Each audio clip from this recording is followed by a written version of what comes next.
प्रिय भक्तगण, आज हम आपको एक कथा का श्रवण करा रही हूँ जो सुनने मात्र से आपके जीवन में सुख, संपत्ति और धन की वर्षा होगी। तो चलिए कथा को प्रारंभ करते हैं। माता पार्वती भगवान शिव से पूछती है कि चेतन मन और अवचेतन मन क्या होता है, कृपया इसके बारे में समझाएं। तब भगवान शिव समझाते हुए कहते हैं कि हमारा जो चेतन मन होता है और उससे करीब 9 गुना अधिक ताकतवर हमारा अवचेतन मन होता है। अगर 1 गुना ताकत हमारे चेतन मन के पास है, 1 गुना ताकत हमारे चेतन मन में होने का मतलब है कि हमारे अवचेतन मन में 9 गुना अधिक ताकत है। अगर आप यह कहानी सुन रहे हैं तो पूरा सुनिए। इस कथा को आधा अधूरा छोड़कर जाने की गलती मत करिएगा, क्योंकि इस पवित्र कथा को पूरा सुनने से मन चाहा फल की प्राप्ति होगी। इसलिए इस कथा को पूरा सुने। आप शिव भक्त हैं तो भोलेनाथ का अनादर ना करें, क्योंकि अवचेतन मन हमारे पूरे शरीर को नियंत्रित करता है। चेतन हमारे दिमाग का एक हिस्सा है जो हमारे विचारों और भावनाओं को प्रेरित करता है, और हमारा चेतन लौकिक और विचारों में हमारी मदद करता है। लेकिन हमारा अवचेतन मन कभी तर्क वितर्क नहीं करता, बल्कि यह उस जानकारी को ग्रहण करता है जो चेतन मन द्वारा दी जाती है। इसलिए हम जैसा अपने अवचेतन मन में सोचते हैं, वैसा ही हम बनते चले जाते हैं। हे प्रिय, क्या आपने कभी इस पर विचार किया है कि कोई मनुष्य दुखी क्यों होता है और दूसरा मनुष्य इतना सुखी क्यों होता है? एक व्यक्ति का घर सुख और समृद्धि से भरा हुआ है और वहीं पर दूसरे व्यक्ति का घर इतना गरीब और दुखी से भरा हुआ है। एक व्यक्ति भयभीत और डरा हुआ है, जबकि दूसरा व्यक्ति आस्था और विश्वास से भरा हुआ है। एक व्यक्ति बड़े से महलों में रहता है, वहीं पर दूसरा व्यक्ति गरीब और टूटी फूटी झोपड़ी में रहता है। कोई बहुत सफल है तो कोई असफल। कोई व्यक्ति कुछ ही मेहनत करके सफलता प्राप्त कर लेता है, और वहीं पर कोई दूसरा व्यक्ति जीवन भर मेहनत करने के बाद भी असफल ही रह जाता है। तो आखिर इन सब चीज़ों का कारण क्या है? क्या आपने कभी इन पर विचार करने की कोशिश की है? फिर भगवान शिव कहते हैं कि मनुष्य के जीवन में जो भी अच्छा है वो उसके चेतन मन पर निर्भर करता है। अर्थात यदि मनुष्य अपने अवचेतन मन में यह बात डालेंगे कि मेरे साथ जो कुछ भी होगा वो अच्छा होगा, जो कुछ भी हो रहा है वो अच्छा हो रहा है, और मैं ज़रूर एक दिन कामयाब हो जाऊंगा, तो मनुष्य बिल्कुल अपने जीवन में कामयाबी पालोगे। लेकिन यदि व्यक्ति बुरे विचारों को अपने मन में रखेंगे, यानी नकारात्मक बातें कहेंगे, तो व्यक्ति के जीवन में केवल नकारात्मकता ही बढ़ेगी और व्यक्ति के साथ कुछ भी अच्छा नहीं होगा। जहां भी जाओगे वहां पर व्यक्ति के हाथ में केवल असफलता ही लगेगी। व्यक्ति हमेशा निराश और परेशान रहोगे, लेकिन उनका समाधान आपको कभी नहीं मिलेगा। इसलिए यदि व्यक्ति अपने मन को बेहतर से समझना चाहते हैं, उसे वह काम करवाना चाहते हैं जो व्यक्ति चाहते हैं, तो इस वीडियो को अंत तक जरूर देखो, क्योंकि इसमें वह सभी महत्वपूर्ण जानकारी है जिससे आप अपना जीवन सुधार सकते हो। आप चाहो तो वह सब मिल सकता है। आप जिसमें लक्ष्य को प्राप्त करना चाहते हैं उसे आप प्राप्त कर सकते हो। आज के इस वीडियो में हम ये जानने वाले हैं कि आखिर चेतन मन और अवचेतन मन में मुख्य अंतर क्या है और ये किस तरह से काम करता है, और हम अपने अवचेतन मन में अच्छी बातें किस प्रकार से डाल सकते हैं जिससे हमारा जीवन परिवर्तित हो सके, हम सफलता की ओर आगे बढ़ सके। तो चलिए एक कहानी के माध्यम से मैं आपको समझाने का प्रयास करूंगा। बिना विलंब किए हुए कहानी प्रारंभ करते हैं। बहुत समय पहले की बात है। एक नगर में एक बहुत ही प्रसिद्ध सन्यासी रहा करते थे। उनकी चर्चा काफी दूर दूर तक फैली हुई थी। उनके आश्रम में उनके कई शिष्य भी थे। एक दिन संध्या के वक्त में सन्यासी गुरु अपने सभी शिष्यों को बुलाकर उन्हें उपदेश दे रहे थे। वे कह रहे थे, शिष्यों, हमारे मस्तिष्क 2 भागों में विभाजित है, चेतन और अवचेतन मन। चेतन मानी हमारे मस्तिष्क का पहरेदार, वहीं पर अवचेतन हमारा मालिक है। उन गुरु की यह बात सुनकर एक शिष्य खड़ा हुआ और वह उन गुरु से कहता है, हे गुरु जी, ये आप क्या कह रहे हैं कि हमारे भीतर कुछ और है जो हमें चला रहा है, जो हमारी सारी क्रियाएं देख रहा है। इस पर गुरुजी मुस्कुराते हुए कहते हैं, ठीक है, मैं तुम्हें एक छोटी सी कहानी सुनाता हूँ। इस कहानी में तुम्हें तुम्हारे सवालों का जवाब मिलेगा। इसे ध्यान से सुनो और समझने का प्रयास करो। इतना कह के गुरुजी कहानी शुरू करते हैं। बहुत समय पहले की बात है। एक नगर में एक बहुत ही धनी सेठ रहता था और उसकी एक बड़ी सी हवेली भी थी। उसकी हवेली के द्वार पर हमेशा एक पहरेदार तैनात रहता था। हवेली में जब भी लड़ाई झगड़े होते तो उसकी आवाज़ चारों ओर गूंजती थी और उस आवाज़ को सुनकर आसपास के पड़ोसी भी उस महल के पास आते और उस पहरेदार को समझाने की कोशिश करते हैं और कहते हैं, देखो तुम्हारी हवेली से बहुत सारी आवाज़ें आती हैं, लड़ाई झगड़े होते रहते हैं जिससे हमारे घर की शांति भंग हो जाती है। कृपया करके लड़ाई झगड़े को बंद करो। आखिरी शोर शराब में क्या रखा है? इस तरह से लड़ाई झगड़े करके तुम अपना जीवन कैसे शांति से बिता सकते हो? इस पर वह पहरेदार जवाब देते हुए कहता है, देखो भाई, मैं जानता हूं कि लड़ाई झगड़े करना बुरी बात है, शोर शराबा करना बुरी बात है, लेकिन मैं क्या करूं? मैं भी इससे बहुत परेशान हूं। जो भी लड़ाइयां होती हैं वह हवेली में होती है, इससे मेरी भी शांति भंग होती है। लेकिन आप मुझे क्यों समझा रहे हैं? इसका कारण मैं तो नहीं, इसका कारण तो मेरा मालिक है, आप उसे जाकर समझाइए। यह बात सुनकर पड़ोसी समझ जाता है कि बात तो सही है, आखिर इसमें इस पहरेदार की क्या गलती है? ये तो केवल अपना काम कर रहा है, गलती तो मालिक की है। वह शोर शराबा करता है, वह लड़ाई झगड़े करता है, और जब भी उसे ये सब करने का मन होता है तो वह हवेली के बाहर आता है और घटना करके वापस हवेली में जाकर बैठ जाता है। और जो लोग उस हवेली के मालिक से परेशान होते हैं उन सभी को आकर उस पहरेदार को समझाने का प्रयास करते हैं। बहुत से समझते हैं, लेकिन क्या इससे समस्या सुलझेगी? इस सवाल के साथ वो अपने शिष्यों से कहते हैं, तुम ही बताओ इसका समाधान क्या है? इस पर उनके विशेष गुरु यह कहते हैं, हे गुरुवार, जो उन हवेली के मालिक से परेशान हैं, जो शोर शराबे करता है, लड़ाई झगड़े करता है और लोगों की शांति भंग कर देता है, उन सभी को उससे बात करनी चाहिए, तभी समस्या का समाधान हो सकता है। पहरेदार की इसमें क्या गलती है? वह तो केवल अपना काम कर रहा है और उससे ज़्यादा भी कुछ कैसे हो सकता है? उसके हाथों में तो और कुछ नहीं है। इस पर गुरु मुस्कुराते हुए अपने विशेष से कहते हैं, ठीक इसी तरह से हमारा मन भी होता है।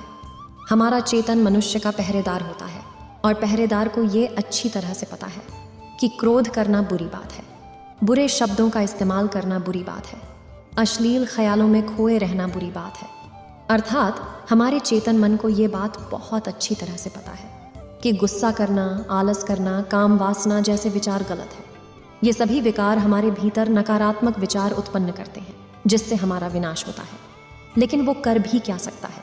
वह चीज़ उसके हाथों में है ही नहीं, क्योंकि वो चीज़ काम कर ही नहीं रही। या तो वो अंदर बैठा मालिक कर रहा है, अर्थात हमारा अवचेतन मन, जो हमसे कोई भी कार्य बहुत ही आसानी से करवा लेता हूँ। और ये सभी बातें हम में से हर कोई अच्छी तरह से जानता है और हमें ऐसा भी लगता है कि हमने अच्छे से समझ लिया है, जैसा कि वह पहचानता है। लेकिन वास्तविकता में तो इससे हमारे जीवन पर कोई भी महत्वपूर्ण अंतर नहीं पड़ता। आगे गुरु कहते हैं, तुमने अपने आप को कई बार यह समझाने की कोशिश की होगी कि मुझे सुबह सही समय पर उठना है, आश्रम की साफ सफाई करनी है, भिक्षा मांगने जाना है और रात को आने के बाद मुझे ध्यान भी करना है। लेकिन क्या इससे कोई फर्क पड़ा? इसका जवाब देते हुए वह शिष्य कहता है, नहीं गुरुजी, मैंने कई बार अपने आप को समझाया है कि मुझे हर काम समय पर करना है, मुझे अपना समय व्यर्थ नहीं करना, मुझे अपने समय का इस्तेमाल करना है और मुझे आगे बढ़ना है। लेकिन मैं चाहकर भी उन सभी कार्यों को समय पर नहीं कर पाता।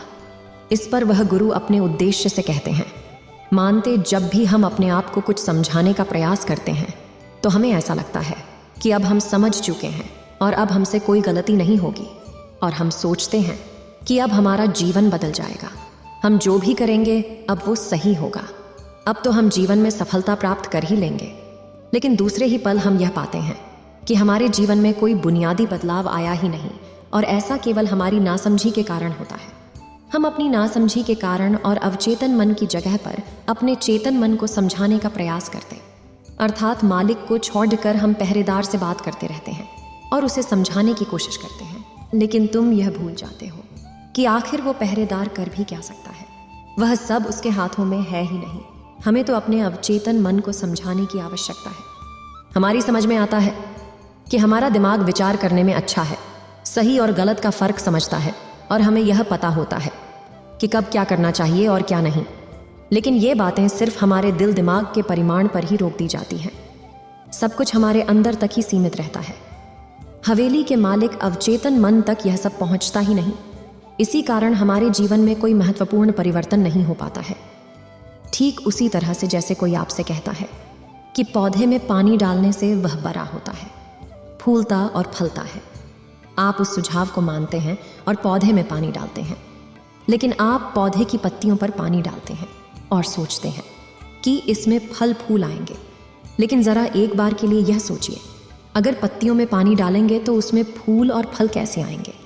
हमें तो उस पौधे की जड़ में पानी डालने की आवश्यकता है, लेकिन हम में से अधिकांश लोग केवल पत्तियों पर ही पानी छिड़क कर अपने आप को बहुत भाग्यशाली समझने लगते हैं। लेकिन वह यह भूल जाते हैं कि जो पानी वो पत्तियों पर छिड़क रहे, वह पानी पेड़ की गहराइयों में तो जा ही नहीं पा रहा। तो ऐसे में उस पौधे पर फल और फूल कैसे लगेंगे? ठीक इसी प्रकार हम भी अपने मन के साथ ऐसा ही करते हैं, और यही कारण है कि हम अपने जीवन में जो भी चाहते हैं वो हमें नहीं मिल पाता। हम अपने जीवन में फल और फूल चाहते हैं, लेकिन वह हमें नहीं मिल पाता। इस पर वो शिष्य उन गुरुवार से कहता है, हे गुरुदेव, अब हमें क्या करना चाहिए ताकि हम अपनी चेतना और मन की बातें अपने अवचेतन मन तक पहुंचा सकें? क्या इसके लिए कोई उपाय है? गुरुवर इस पर यह कहते हैं कि अगर तुमने अपने संदेश को अवचेतन मन तक पहुंचा दिया है तो तुम अपनी इच्छाएं पूरी कर सकते हो। हमारा अवचेतन मन हमारी चेतन मन से 9 गुना अधिक शक्तिशाली होता है। कभी ना कभी तुमने देखा होगा कि जब कोई मनोवैज्ञानिक किसी के मन के गुप्त राज को समझने का प्रयास करता है, मनोवैज्ञानिक जब उसके मन की बात को बाहर निकलवाना चाहता है, उसके अतीत में जो भी घटना घटी है उसमें प्रवेश करना चाहता है, तो इसके लिए हिप्नोटिज्म का उपयोग करते हैं। और आप में से कई लोगों ने इस प्रक्रिया को देखा ही होगा। इस प्रक्रिया का प्रयोग करके मन की सारी सूचनाएं अपने आप ही बाहर निकल आती हैं। इस प्रकार किसी के भी मन को काबू में करके हम उससे जो चाहे वो कार्य करवा सकते। हाँ, अब आपके मन में ये भी प्रश्न उठ रहा होगा कि शायद वो सभी हमारे अवचेतन मन की चाल को समझते हैं। वो इसे अच्छी तरह से जानते हैं कि उसे किस तरह से अपने काबू में किया जाता है। तो इसका जवाब बड़ा ही सीधा और सरल है, क्योंकि उन्होंने इसके ऊपर कई बार प्रयोग किया होता है और वह इसमें इतने निपुण हो जाते हैं कि वह किसी भी दूसरे मन पर अपना काबू कर सकते हैं। और अगर आप भी अपने अवचेतन मन की बात को समझते हैं, अपने मन की चाल को समझते हैं, तो आप भी अपने ही नहीं बल्कि किसी दूसरे के मन को भी वश में कर सकते हैं। आगे गुरुवार उसे कहते हैं, मनुष्य को अपने अवचेतन मन तक संदेश पहुंचाने के लिए अपने चेतन मन को शांत करना होगा। इसलिए क्योंकि हमारा चेतन मन तर्क वितर्क करने में माहिर है। वो एक पहरेदार है, वो हमारी रक्षा के लिए हमेशा तैनात रहता है। इसलिए जब भी तुम अपना कोई संदेश अवचेतन मन तक पहुंचाने की कोशिश करोगे तो वो तुमसे तर्क वितर्क जरूर करेगा और हमें अपनी बात अपने मालिक तक पहुंचाने की हमें इजाज़त नहीं देगा।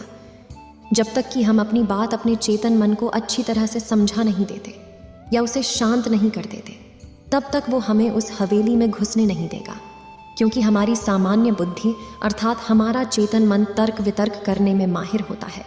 और यही कारण है कि हम में से अधिकांश लोग अपने अवचेतन मन तक एक साफ और स्पष्ट संदेश पहुंचा ही नहीं पाते, और इसी कारण हम अपने अवचेतन मन को भी अच्छी तरह से समझ नहीं पाते। और हमारा अवचेतन मन तर्क वितर्क नहीं करता, उसे तो केवल साफ और स्पष्ट संदेश चाहिए जिस पर वह कार्य कर सके। और उस तक हम साफ और स्पष्ट संदेश तभी पहुंचा सकते हैं जब हमारा मन पूरी तरह से शांत रहेगा, जब हमारे मन में और कोई विचार नहीं होंगे। और यही कारण है कि जब एक मनोवैज्ञानिक किसी के मन पर प्रयोग करता है, उसके मन को काबू करने की कोशिश करता है, उसे मनचाही बात निकलवाने की कोशिश करता है, तो सबसे पहले वह उसके चेतन मन को ही सुलाता है। आपने कहीं ना कहीं तो देखा ही होगा कि उनके सामने एक पेंडुलम जैसी चीज़ उनकी आंखों के सामने रख दी जाती है और उसे घुमाया जाता है, जिसे लगातार देखने के बाद वह व्यक्ति पूरी तरह से निद्रा में चला जाता है। और इस कारण उसका चेतन मन पूरी तरह से शांत हो जाता है। और जब उसका पहरेदार पूरी तरह से सो जाता है और उसके पास तर्क वितर्क करने के लिए कुछ नहीं बचता, तो वो मैंने वैज्ञानिक आसानी से उस हवेली में जाता है और उस मालिक से जी भर के बातें करता है। जो बातें वो चाहता है वो बातें उससे निकलवा देता है। तिब्बत के एक बड़े दार्शनिक ने कहा था कि अगर तुम समझ जाओ तो तुम्हारा जीवन बदल जाता है।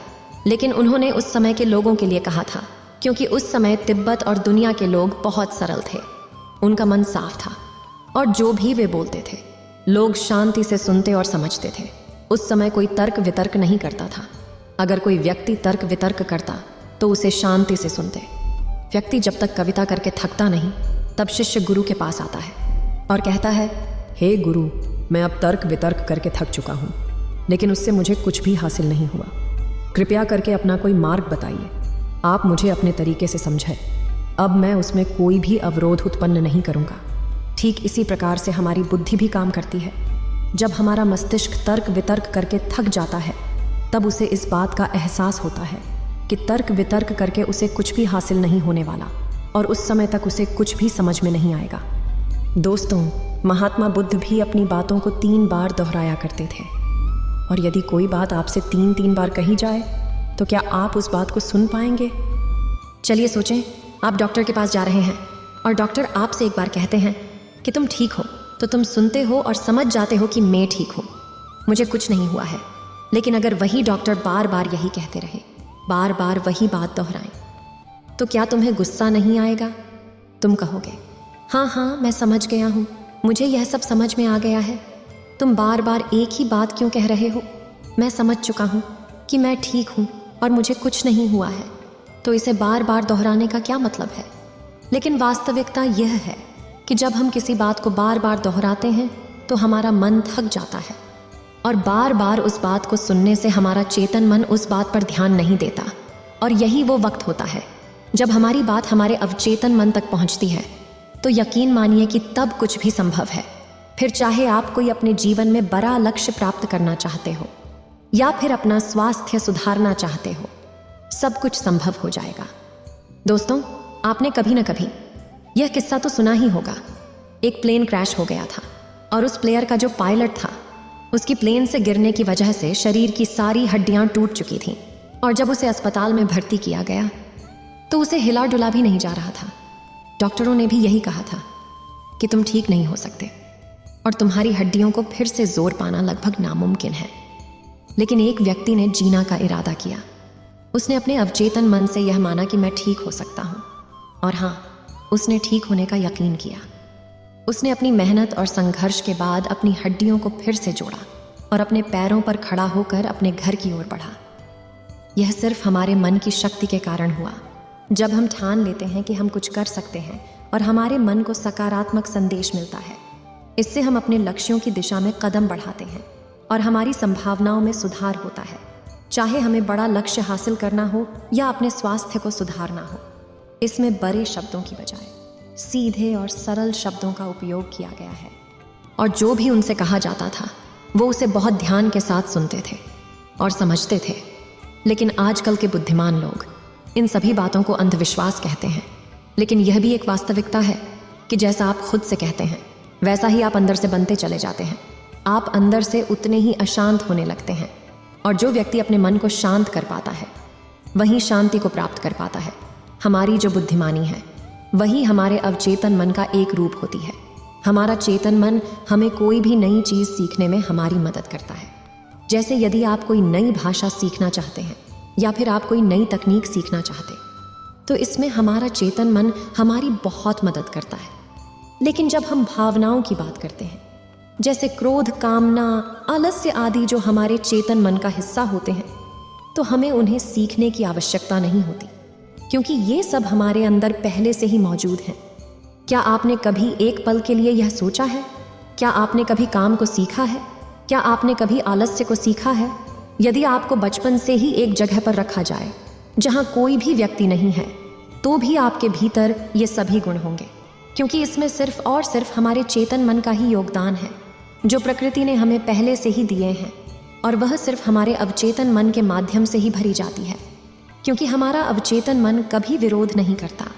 क्या आपने कभी इस बात पर भी गौर किया है कि जो इस दुनिया में बाहरी चीज़ें उससे आप सीख सकते, लेकिन जहाँ बात आती है हमारे भीतर की, अर्थात क्रोध को ना करने वाली सीख की, तो आप उस सीख को नहीं सीख पाते। मान लो अगर आपको गाड़ी सीखनी है तो उसके बारे में हमारे अवचेतन मन को कुछ नहीं पता होता, लेकिन वहीं पर यदि कोई आपसे यह कहे कि 5 और 5 10 होते हैं, तो ये बात आपके अवचेतन मन को अच्छी तरह से समझ में आ जाती है, क्योंकि तुम्हारा चेतन मन संवाद नहीं करता और उसे एक स्पष्ट संदेश भी मिलता है। हमें अपने उचित मन को साफ और स्पष्ट संदेश भेजने की आवश्यकता है, और यह तब हो सकता है जब हमारा चेतन मन इसमें बाधा नहीं बनता। इसीलिए शिष्य अपने गुरु से पूछता है, हे गुरुदेव, हम अपने अवचेतन मन को साफ और स्पष्ट संदेश क्यों नहीं भेज सकते? इसका कारण क्या है? गुरुदेव जवाब देते हैं, हे शिष्य, इसका पहला कारण यह है कि जब हम अपने अवचेतन मन में कोई जानकारी पहुंचाने का प्रयास करते हैं, हमारा चेतन मन पहले तर्क वितर्क करता है और सोचता है कि यह जानकारी हमें लाभ होगा या हानि। और जब तक हम अपनी सूचना को सही और स्पष्ट रूप से अपने अवचेतन मन तक पहुंचा नहीं सकते, तब तक वो हमारे लिए काम नहीं कर सकता है। मान लीजिए कि आप भगवान शिव के सामने हाथ जोड़ कर खड़े हैं और उनसे प्रार्थना कर रहे हैं कि हे भगवान, मुझे एक अच्छी नौकरी मिल जाए, मैं अच्छी तरह से कामयाब हो जाऊं। इस दौरान हमारा चेतन मन ये सोचता है कि आखिर मुझे नौकरी मिल जाएगी और मैं कामयाब हो जाऊंगा, तो उसके बाद मैं क्या करूंगा? मैं ऐसा घर खरीदूंगा, ऐसी गाड़ी खरीदूंगा, अपने परिवार के लिए ये करूंगा वो करूंगा, अपना खुद का व्यापार शुरू करूंगा। ऐसे कई प्रकार के विचार हमारे चेतन मन में उठने लगते हैं और इसी कारण हम अपने अवचेतन मन तक साफ और स्पष्ट संदेश भेज नहीं पाते। और इसलिए कहा जाता है कि ध्यान हमारे मन को शांत कर देता है और शांत मन में जो भी बातें डाली जाती हैं वो सीधे हमारे अवचेतन मन तक पहुंचती हैं, जिससे हम सब कुछ हासिल कर सकते हैं। जो भी अपने जीवन में हासिल करना चाहते हैं, बस सब कुछ हमें बहुत आसानी से मिल जाता है। यदि आप भी अपने जीवन में बुनियादी रूप से परिवर्तन चाहते हैं, जीवन में कुछ बदलाव चाहते हैं और अपने जीवन में किसी लक्ष्य को प्राप्त करना चाहते हैं, तो आपको अपने अवचेतन मन तक साफ और स्पष्ट संदेश भेजना ही होगा। अपने अवचेतन मन को आपको वश में करना ही होगा। और अपने अवचेतन मन को वश में करने के लिए आप यह एक तरीका अपना सकते हैं। अगर आपको कोई चीज़ पानी है तो आपको उस चीज़ को मंत्र की तरह मन में दोहराना होगा और ऐसा आपको करीब 28 दिनों तक करना होगा। और यदि इस दौरान आपसे कोई ये कहे कि इससे कोई फ़र्क नहीं पड़ने वाला, ये सब बेकार की बातें हैं, तो उनकी बातों पर यकीन मत कीजिएगा, क्योंकि यदि आप कोई बात मंत्र की तरह दोहराते हैं तो वह मंत्र अर्थात वो बातें हमारे अवचेतन मन तक पहुंच ही जाती है। और एक बार यदि आपकी वो बात आपके अवचेतन मन तक पहुंच गई तो हम दुनिया की कोई भी चीज़ पा सकते हैं। हम किसी भी बड़े से बड़े लक्ष्य को हासिल कर सकते हैं और उसके लिए आपको बस इतना ही करना है। जब भी रात को सोने जाएं, बिस्तर पर लेटने के बाद नींद आने से पहले आपको करीब 10-10 बार अपने मन में वह मंत्र दोहराना है जो आप चाहते हैं। ऐसा करते हुए आपको नींद में चले जाना है, क्योंकि हमारा अवचेतन मन कभी नहीं सोता। यह 24 घंटे 365 दिन आपके लिए लगातार काम करता रहता है। रात को सोते समय हमारा चेतन मन पूरी तरह से शांत होता है और सो जाता है। यही समय है जब हमारा अवचेतन मन पूरी तरह से जागृत होता है, सबसे शक्तिशाली होता है। रात को सोते समय जो भी बातें आप अपने मन में डालते हैं वही आप बनते चले जाते हैं। कभी गौर किया है कि जब रात को सोते समय नकारात्मक बातें लेते हैं तो सुबह उठते ही आपको नकारात्मक विचार आते हैं। यदि रात को सोते समय सकारात्मक जानकारी या बातें करते हैं तो सुबह में भी सकारात्मक विचार आते हैं। आपका दिन पहले से ज़्यादा अच्छा लगने लगता है, आप अच्छा महसूस कर पाते हैं। इसलिए रात को सोते वक्त कभी भी अपने आप से नकारात्मक बातें ना करें। हो सके तो हमेशा अपने आप से सकारात्मक बातें करें, या फिर आप चाहें तो इस प्रयोग को भी अपना सकते हैं और अपने जीवन में जो कुछ भी चाहे आप उसे पा सकते हैं। क्योंकि एक बार यदि आपका लक्ष्य आपके अवचेतन मन तक पहुंच गया तो उसे पाना बहुत आसान हो जाएगा। फिर वह चाहे कितना भी बड़ा क्यों ना हो, वो चाहे कितना भी कठिन क्यों ना हो, आप उसे हासिल कर ही लेंगे, आप उसमें कामयाबी पा ही लेंगे। इतना कहकर वो गुरु शांत हो गए और वह शिष्य भी ये समझ चुका था कि आखिर हमारे चेतन और अवचेतन मन में क्या अंतर होता है और किस प्रकार हम अपने लक्ष्य को प्राप्त कर सकते हैं। इतना कहकर भगवान शिव कहानी समाप्त करते हैं। इस वीडियो को बोलते समय कोई त्रुटि हो तो मैं क्षमा चाहती हूँ। उम्मीद है आप सभी को यह वीडियो अच्छी लगी होगी। अगर आप शिव के सच्चे भक्त हैं तो चैनल को सब्सक्राइब और वीडियो को लाइक करके कमेंट में हर हर महादेव लिख दीजिए।